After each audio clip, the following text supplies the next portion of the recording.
এই ভিডিওতে আমি এমন 5টি অ্যাসেটের ব্যাপারে বলবো যা আপনি বসে থাকলেও আপনাকে টাকা ইনকাম করে দেবে। বর্তমান সময়ে এই ডিজিটাল পৃথিবীতে ধনী হওয়া খুব কঠিন ব্যাপার নয়। ধনী হতে গেলে আমাদের জীবনে বেশি করে অ্যাসেট তৈরি করতে হবে এবং লায়াবিলিটি কমাতে হবে। এই চ্যানেলের ভিডিও যারা ডেলি দেখেন তারা তো অবশ্যই জানেন অ্যাসেট এবং লায়াবিলিটির মধ্যে পার্থক্য। তবু একবার ছোট করে বলে দিই, অ্যাসেট মানে এমন জিনিস যেই জিনিস আপনাকে বসে বসে টাকা ইনকাম করে দেয়, যেমন কোনো রেন্টে দেওয়া প্রপার্টি যেখান থেকে প্রতি মাসে টাকা আসতে থাকবে আপনি কাজ না করলেও। এবং লায়াবিলিটি মানে এমন জিনিস যা মাসে মাসে আপনার পকেট থেকে টাকা খরচা করায়, যেমন প্রাইভেট গাড়ি, পার্সোনাল লোন ইত্যাদি। তো চলুন জেনে নেওয়া যাক এমন 7টি অ্যাসেট যা আপনাকে প্রচুর তাড়াতাড়ি ধনী করে দেওয়ার শক্তি রাখে। প্রথম অ্যাসেট কন্টেন্ট।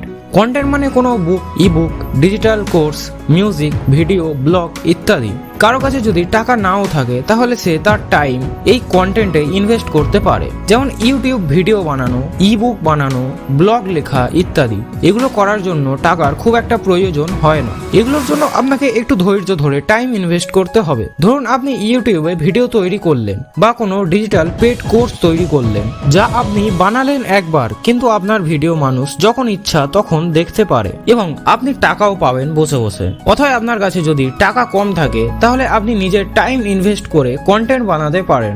দ্বিতীয় অ্যাসেট স্টক, অর্থাৎ কোনো কোম্পানির শেয়ার। এটাও একটা ভালো অ্যাসেট যদি আপনি ভালোভাবে বুঝে শুনে ইনভেস্ট করেন, কারণ আপনি যদি কোনো ভালো কোম্পানিতে ইনভেস্ট করেন তাহলে আপনার টাকা প্রচুর বেড়ে যায়। এবং যদি আপনি স্টক মার্কেটের ব্যাপারে কিছু না জেনে থাকেন তাহলে আপনি মিউচুয়াল ফান্ড এবং ইন্ডেক্স ফান্ডের দিকে যেতে পারেন, যেখানে আপনি অ্যাভারেজলি 13 থেকে 18% কম্পাউন্ড ইন্টারেস্ট পাবেন। তৃতীয় আছে রিয়েল এস্টেট, মানে জায়গা জমি। রিয়েল এস্টেট একটা এমন সম্পত্তি যার দাম কখনোই কমে না। রিয়েল এস্টেট কিনে ভাড়ায় দিলে আপনি বসে বসে টাকা ইনকাম করতে পারবেন। আপনার যদি কোনো শহরে জায়গা থাকে তাহলে বিল্ডিং করে খুব তাড়াতাড়ি ধনী হতে পারবেন। এবং ব্যাংক লোন সহজে দিয়ে দেয় জায়গা জমির ব্যবসার জন্য। পৃথিবীর বেস্ট ফাইন্যান্সিয়াল বই রিচ ড্যাড পুয়ার ড্যাড বইয়ের কবি রবার্ট টি কিওসাকি রিয়েল এস্টেট থেকেই ধনী হয়েছেন। আপনি যদি রিয়েল এস্টেট অর্থাৎ জায়গা জমির ব্যবসার উপর ডিটেলসে ভিডিও চান তাহলে কমেন্টে জানাতে পারেন। চতুর্থ অ্যাসেট হলো সোনা। সোনার দাম কখনো নিচে নামে না, বাড়তেই থাকে। স্টক মার্কেট ক্র্যাশ করুক বা দেশের ইনফ্লেশন বেড়ে যাক, তাও এই সব কিছুর প্রভাব সোনার উপর পড়ে না।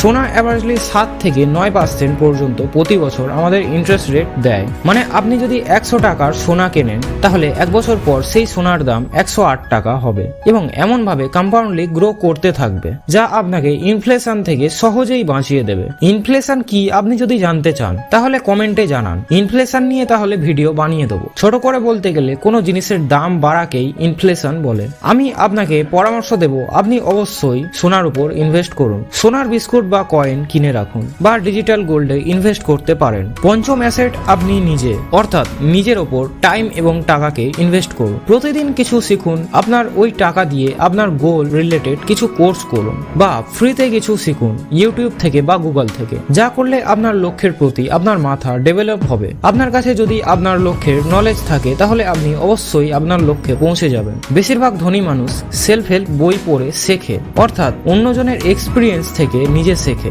আমিও আপনাদেরকে রেকমেন্ড করি যে আপনি সেলফ হেল্প বই পড়ুন, যাতে আপনি সাকসেসফুল মানুষদের মাইন্ডসেট কেমন সেটা জানতে পারেন এবং মোটিভেট হতে পারেন। সেলফ হেল্প বই পড়লে আপনার জীবনে অসফল হওয়ার সম্ভাবনা প্রচুর কমে যায়। ওয়ারেন বাফেটও বলেন যে সব থেকে বড় ইনভেস্টমেন্ট নিজের উপর ইনভেস্টমেন্ট করা। নিজের উপর ইনভেস্ট করলে সব থেকে বেশি লাভ পাওয়া যায়। সেলফ হেল্প বই এবং সাকসেসফুল মানুষদের জ্ঞানযুক্ত ভিডিও এই চ্যানেলে আপনি দেখতে পাবেন। যদি এমন ভিডিও দেখতে চান তাহলে আমাদের চ্যানেল সাবস্ক্রাইব করে দিতে পারেন। ভিডিওটি ভালো লাগলে ভিডিওটি লাইক করে দেবেন। ধন্যবাদ।